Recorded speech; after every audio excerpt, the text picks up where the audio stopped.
World's first robot arrest. Robot arrested after scaring elderly women on street. Viral incident sparks debate. A bizarre and widely discussed incident has surfaced from Macau, where a humanoid robot was temporarily detained by police after allegedly frightening and harassing an elderly woman on a public street. The strange encounter, captured on video by a passerby, quickly spread across social media and sparked conversations about the growing presence of robots in everyday life. Now let's dive deeper and explore every layer of this story on our AI podcast. Welcome to today's deep dive. I'm your host, and I'm here with our resident expert to unpack a really fascinating story today. Hey there. Yeah, I am super excited to get into this one. It's just such a wild situation. It really is. So to start off, I want you, the listener, to picture this. You're standing on a super narrow, really bustling street in Macau. Which, is already a very intense, vibrant environment. Exactly. Space is at an absolute premium. The sidewalks are just alive with noise and heat.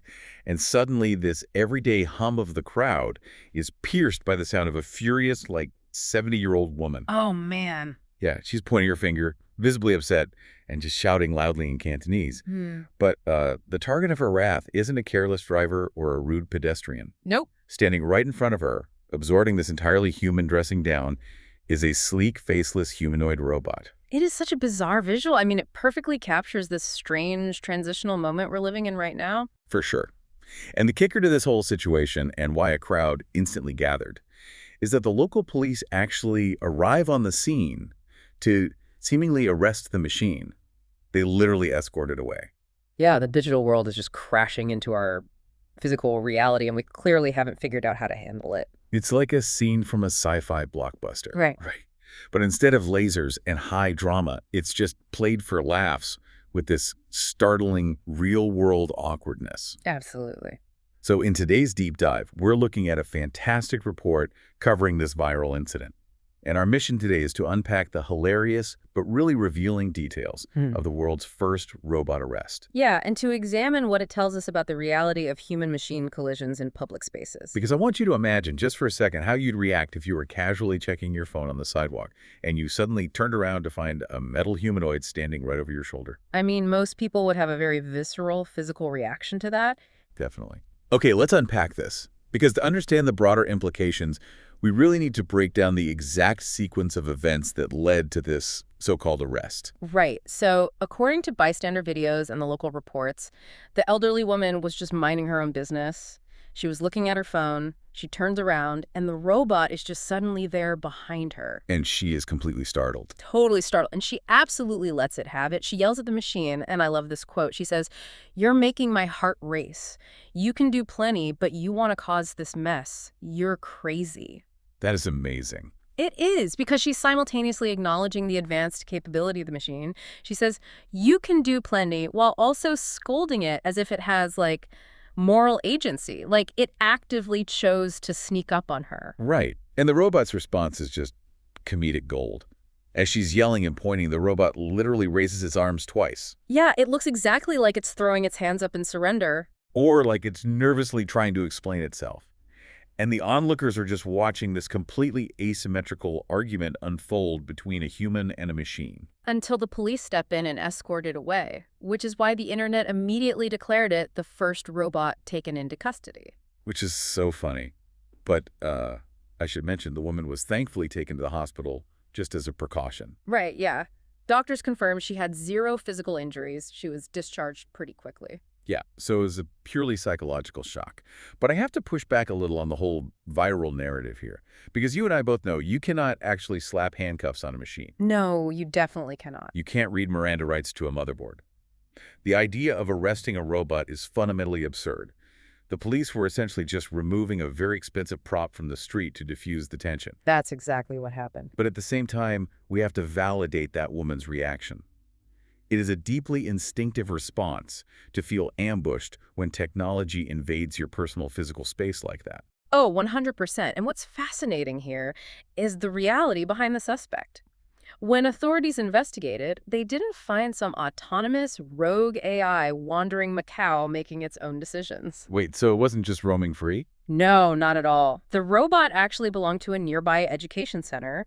They were using it as part of a promotional activity for their new tech programs. Oh, wow. Okay. Yeah, and the machine was ultimately returned to a 50-year-old human operator. Authorities just gave the guy a warning. So there was a person behind the curtain the whole time. Yeah. That makes the arrest narrative even funnier. Well, it's a bit more complicated than just pulling strings like a puppet.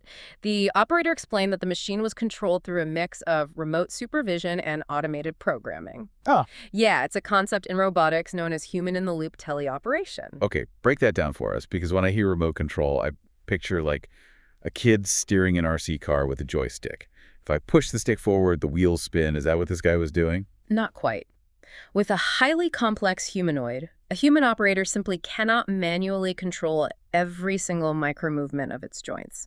Oh, I guess that makes sense. Yeah, if you tried to manually walk a bipedal robot using a joystick, it would fall over immediately. Right. Instead, the operator gives high-level directional commands, like, walk 10 feet in that direction. Then the robot's localized artificial intelligence, its onboard computer, takes over to figure out the how. So the AI is doing the actual walking. Exactly. The localized AI calculates the foot placement, the balance, shifting its weight dynamically, and figuring out how to, not trip over a curb. Wow. Okay, so that actually explains the raised arms during the argument. Yes. The operator probably didn't hit a surrender button? Yeah. The robot's localized AI might have just registered that a physical object, meaning the shouting woman, was crowding its space. Precisely. So it raised its arms as like an automated balancing mechanism or a spatial defense protocol? That is exactly what happened. And this localized autonomy is why the woman had such a severe psychological reaction. It brings up this concept of anthropomorphism. Right, our tendency to give human traits to non-human things. Exactly. When a machine has that localized AI to balance and react dynamically, it stops moving like a rigid, clunky machine and starts moving fluidly, like a living thing. And when a living thing suddenly appears in your blind spot, your brain doesn't stop to analyze its localized AI. No, your amygdala just hits the panic button. It triggers a fundamental fight-or-flight response. Wow.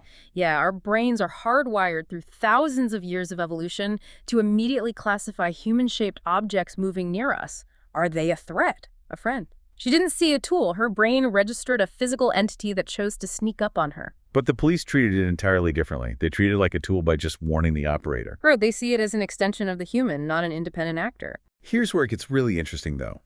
Because to be mistaken for an autonomous threat by a pedestrian, a machine has to look, move, and occupy space in a very specific way.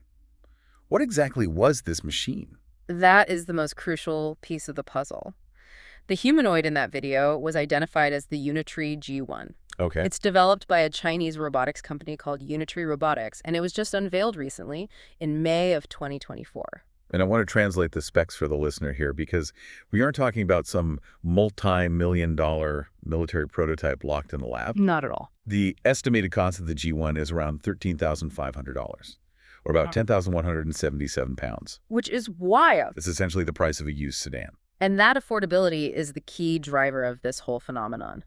As for the physical dimensions, the G1 stands at 130 centimeters tall, so about 4.3 feet. Okay. It weighs 35 kilograms, or 77 pounds. It has a battery life of around 2 hours, and it can run at speeds of up to 2 meters per second. Okay, those numbers on a page can feel a bit abstract. So let's give the listener a real-world visual. Good idea. Picture something roughly the size of an average 8-year-old child. But instead of a kid, it is made of 77 pounds of dense metal, wiring, and machinery. Right. And it moves at 2 meters a second, which is a very brisk, purposeful walk, almost a light jog. Plus, the reports note it has between 23 and 43 joint motors. Yeah, and those joint motors are where the engineering gets deeply complex. Yeah. We mentioned dynamic balancing earlier.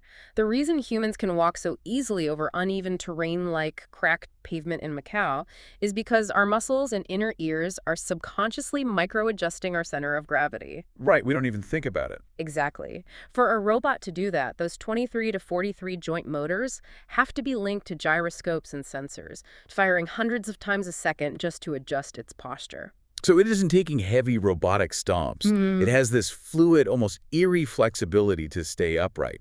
They're the dense, fast-moving object. No wonder it made her heart race. Oh, absolutely. I mean, if 77 pounds of metal moving at a brisk walk bumps into your knee, you are going to feel it. It has significant mass and momentum, but it's really the sensory equipment that completes the illusion of life. Right, the cameras and stuff. Yeah. The G1 is equipped with a 360-degree perception camera mounted directly on its faceplate. Oh, wow. It also has a speaker embedded in its chest. And those joint motors in its arms are specifically designed to simulate human-like hand movements, so it can interact with physical objects with high precision. So it has a face that watches you, a chest that speaks to you, and hands that gesture at you. Yes. It's literally built to mimic human physical presence.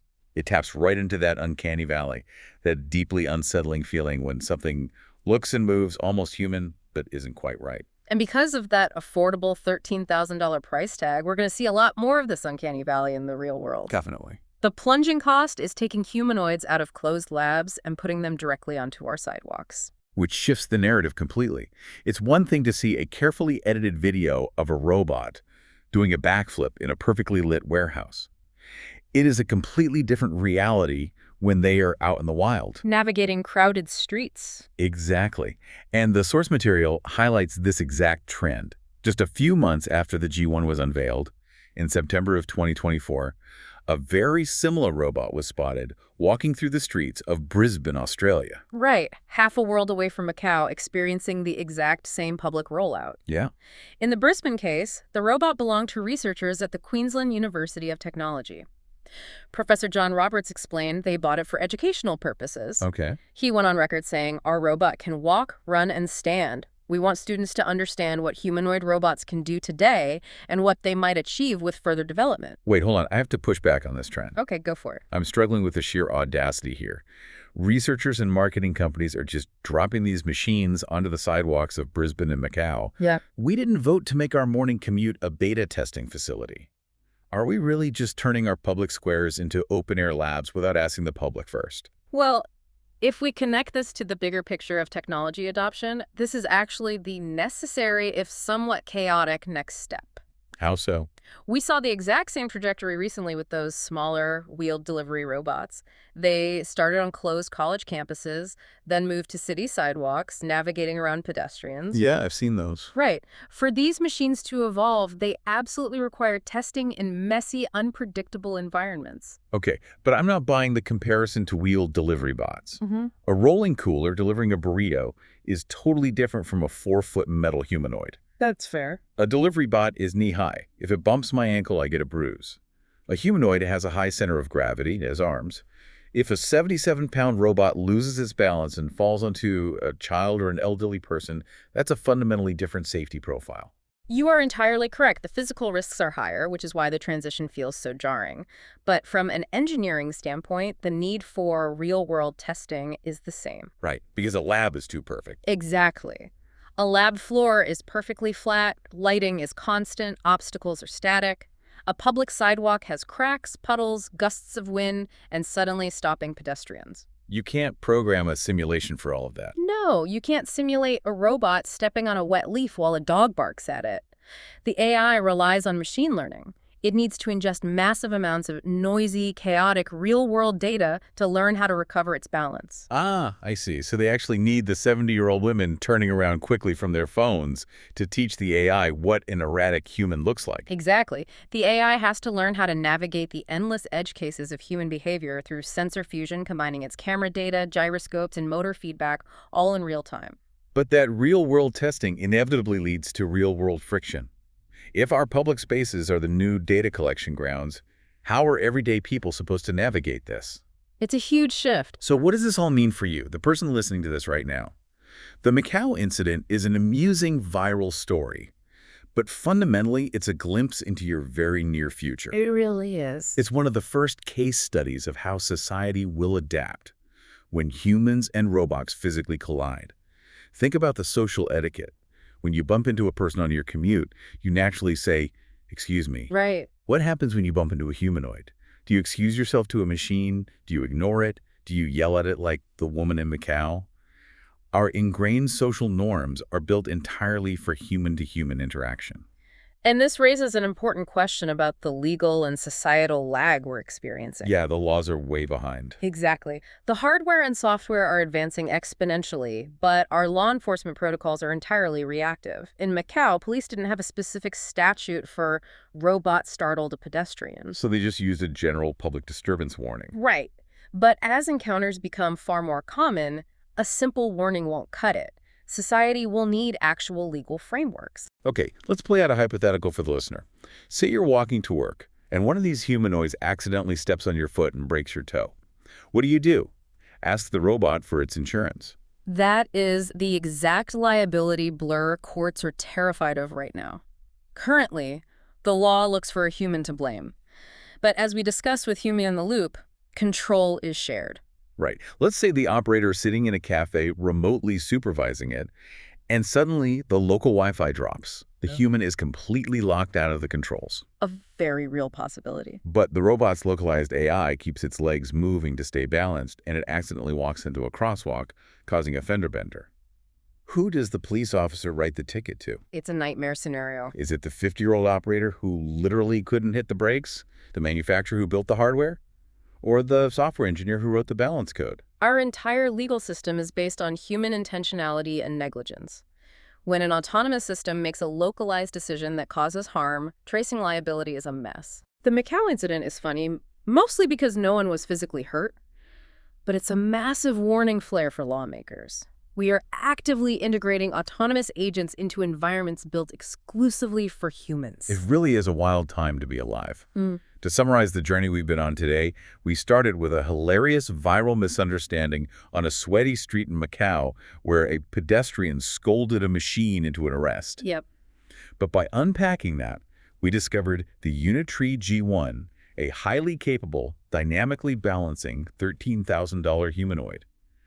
It represents a massive leap in affordability. A total game changer. And as we saw with the researchers in Brisbane, that plunging cost means these machines are leaving the labs. They need the chaotic data of our everyday lives to learn, forcing us to grapple with a massive legal and social gray area. It is a profound shift in how we share our physical world. But before we wrap up this deep dive, I want to leave you, the listener, with one final thought to mull over. Oh, this is a good one. We've spent this entire conversation looking at this collision from the human perspective.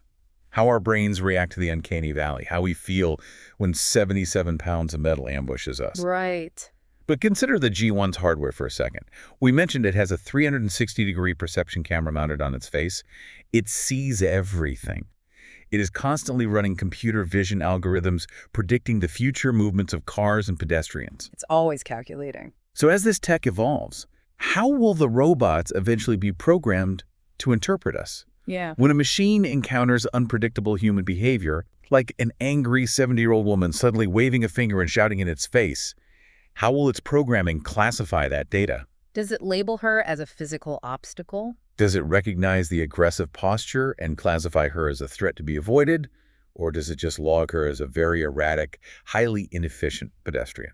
It's a fascinating question. The next time you turn around to see a faceless machine standing over your shoulder waiting for you to move, remember, it is actively running calculations, trying to figure you out, just as much as you're trying to figure out. Okay, one question for you. Should robots be allowed to roam public streets? Or do incidents like this show we need strict rules for humanoid machines? Don't forget to comment it. Thanks.